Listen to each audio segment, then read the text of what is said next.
మీ GIET ఇప్పుడు GGUగా మారింది. 2000కు పైగా ప్లేస్మెంట్స్, IPM, KPMG వంటి సంస్థలతో ఇంటిగ్రేటెడ్ కోర్సులు, UPSC కోచింగ్, అడ్మిషన్లు ఓపెన్. గత కొద్ది నెలలుగా బంగారం, వెండి ధరలు ఫ్లక్చుయేట్ అవుతూ వస్తున్నాయి. ప్రస్తుతం వెండికి 10,000 తగ్గితే బంగారానికి కూడా చాలా వరకు రేటు తగ్గినటువంటి పరిస్థితి. 2,000, 3,000 అలా తగ్గిపోయింది. ఇది 1,00,000 వరకు వచ్చే అవకాశం ఉంటుందా? రాబోయే రోజుల్లో వెండి 2,00,000 కంటే కిందకు పడుతుందంటున్నారు. ఇది నిజమేనా? ఇదే విషయం మీద మనతో మాట్లాడడానికి ప్రముఖ మార్కెట్ అనలిస్ట్ నాగేంద్ర సాయి గారు ఉన్నారు. ఒకసారి ఆయనతో మాట్లాడదాం. నమస్తే అండి. నమస్కారం అండి. ఏంటి చెప్పండి, రాబోయే రోజుల్లో వెండి, బంగారం బాగా తగ్గే అవకాశం ఉంటుంది. ఎందుకంటే మోడీ గారు ఈ మధ్యన అనౌన్స్ చేశారు కొనొద్దు అని చెప్పేసి. తర్వాత ట్యాక్సులు కూడా పెంచింది సెంట్రల్ గవర్నమెంట్. సో వీటి వల్ల బంగారం ధరలు, అలాగే కొనేవాళ్ళు తగ్గినప్పుడు ఆటోమేటిక్గా ధరలు కూడా తగ్గుతాయి, మనకు తెలిసిందే. సో కొనేవాళ్ళు కూడా తగ్గారు, పర్చేజింగ్ వాళ్ళంతా కెపాసిటీ తగ్గింది, కావాలని చెప్పేసి ఆగుతున్నారు అని అంటున్నారు.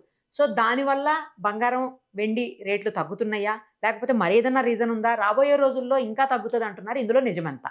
సో ఫస్ట్ మీరు అడిగిన దానికి స్పెసిఫిక్ గా చెప్పాలి అంటే, గోల్డ్ మేబీ ఇప్పుడు 1,40,000 ఉందండి pure gold, 24 carat gold. Maybe తగ్గితే గరిష్టంగా 1,25,000 దాకా రావచ్చు. అంతకు మించి తగ్గే అవకాశాలు ప్రస్తుతం తక్కువ కనిపిస్తున్నాయి. ఒకవేళ వెండి ఇప్పుడు యాజ్ ఆఫ్ అయితే 2,30,000 దాకా ఉంది కిలో వెండి. ఒకవేళ తగ్గితే గరిష్టంగా 2,00,000 రూపాయల దాకా రావచ్చేమో. అంటే మేబీ 2,00,000 నుంచి 2,10,000 అక్కడ దాకా రావచ్చేమో. కానీ అంతకు మించి గోల్డ్, ప్యూర్ గోల్డ్ 1,00,000 రావడం అనేది ఇప్పటికీ అంత ఈజీ అయిన టాస్క్ లా ఏం కనిపించట్లేదు. ఎందుకు అసలు ఇది కూడా ఎందుకు తగ్గుతుంది అంటే, మేజర్ గా మనం అంటే ఇండియాలో మనం కొనడం ఆపడం కానీ, లేదంటే మన వాళ్ళు ఆపినా దానికి అసలు సంబంధం ఉండదండి. ఎందుకంటే మనం చాలా మినిస్క్యూల్ పాత్ర పోషిస్తాం. అంటే ఇండియాలో మొత్తం గోల్డ్ కొనడం అందరూ ఆపేస్తే ఇప్పటికిప్పుడు కొద్దిగా ఇంపాక్ట్ ఉంటుంది. కానీ మేజర్ గా మనం ఏంటంటే ఇంటర్నేషనల్ మార్కెట్ ఫ్యాక్టర్స్ ఎక్కువగా దీని మీద ప్రధాన పాత్ర పోషిస్తాయి. అక్కడ ఏంటంటే యుఎస్ లో ఇన్ఫ్లేషన్ బాగా పెరుగుతుందండి.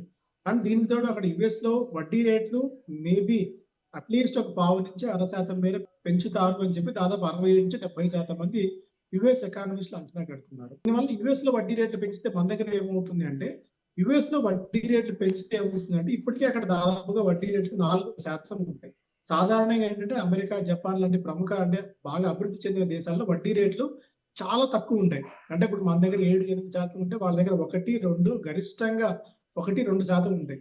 సాధారణంగా ఏంటంటే ఈ మధ్య కాలంలో యుఎస్ ఎకానమీ అంత గొప్పగా లేకపోవడం వల్ల వడ్డీ రేట్లు అక్కడ దాదాపుగా 4.5% దాకా ఉన్నాయి యుఎస్ 10-year బాండ్ రేట్స్. ఇప్పుడు ఏంటంటే అక్కడ మళ్ళీ ఇన్ఫ్లేషన్ కట్టడి చేయడానికి వడ్డీ రేట్లు కనుక పెంచినట్టయితే అక్కడ దాదాపుగా 5-5.5% దాకా వడ్డీ రేట్లు పెరుగుతాయి. ఇలాంటి పరిస్థితుల్లో పెద్ద పెద్ద పెన్షన్ ఫండ్స్ కి, పెద్ద పెద్ద కంపెనీస్ కి ఏమవుతుందంటే, వాళ్ళకి 2% వడ్డీ రేట్ వర్కౌట్ అయినా, కనీసం 3% రేట్ వడ్డీ వర్కౌట్ అయినా వాళ్ళకి చాలా పెద్ద అమౌంట్ లా ఫీల్ అవుతారు. అభివృద్ధి చెందిన దేశాలు ఏంటంటే బ్యాంకులో డబ్బులు పెడితే అసలు వాటి మీద ఏమి ఉండవు. అందుకే వాళ్ళు ఏం చేస్తారంటే బ్యాంకుల్లో కాకుండా ఈక్విటీ మార్కెట్స్ వైపు ఇన్వెస్ట్మెంట్ చేస్తూ ఉంటారు.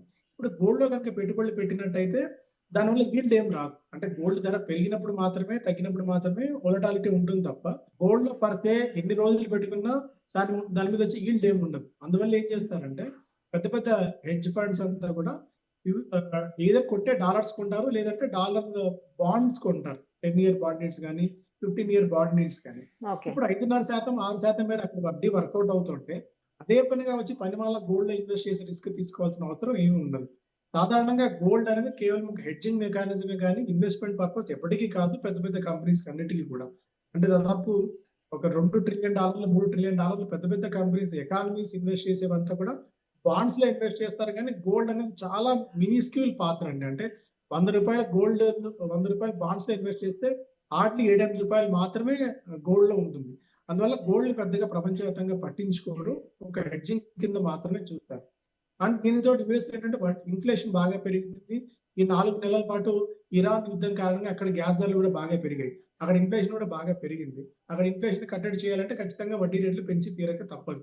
సో నెక్స్ట్ మంత్ జరిగే ఫెడరల్ రిజర్వ్ మీటింగ్ లో వడ్డీ రేట్లు ఖచ్చితంగా పెంచి తీరుతారు అన్నొక అంచనా నేపథ్యంలో గోల్డ్ లో ఇప్పటికే ధర బాగా పెరిగిన తర్వాత ప్రాఫిట్ బుకింగ్ కూడా చేసుకుంటారు. ఒక దశలో ఈ ఏడాది స్టార్టింగ్ లో అంటే జనవరి 29వ తారీఖున గోల్డ్ ధర పీక్ గా దాదాపు $5,600 దాకా ఇంటర్నేషనల్ మార్కెట్ లో వెళ్ళింది. మన దగ్గర కూడా దాదాపు 1,80,000 నుంచి 1,85,000 దాకా వెళ్ళి చూస్తుంది.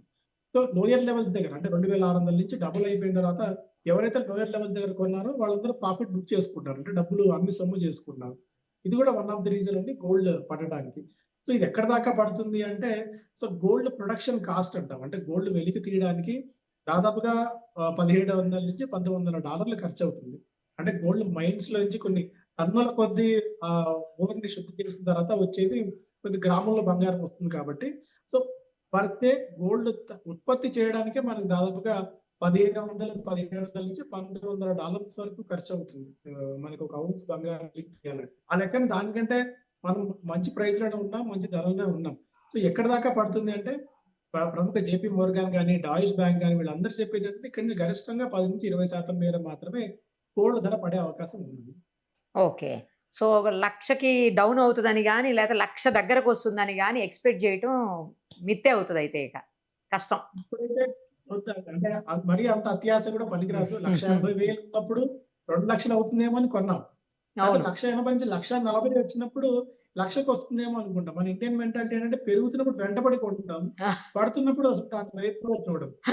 సో అందువల్ల ఏంటంటే వాళ్ళు నిజంగా కొనాలి అని అనుకున్నట్టయితే మెల్లగా అక్యుములేషన్ స్టార్ట్ చేయండి, గోల్డ్ కొనండి, ఎక్స్చేంజ్ ట్రేడెడ్ ఫండ్స్ లో ఇన్వెస్ట్మెంట్ చేసుకోండి. 1,05,000 వచ్చినప్పుడు మంచి ఆపర్చునిటీ అయ్యేట్టు కనిపిస్తుంది గోల్డ్. ఒకవేళ సిల్వర్ 2,00,000 బిలో కనుక వచ్చినట్టయితే సిల్వర్ కూడా మంచి ఇన్వెస్ట్మెంట్ ఆప్షన్ అయ్యే ఛాన్సెస్ కనిపిస్తున్నాయండి. రైట్ అండి. Thank you. Let us see. Thank you so much. Thank you అండి.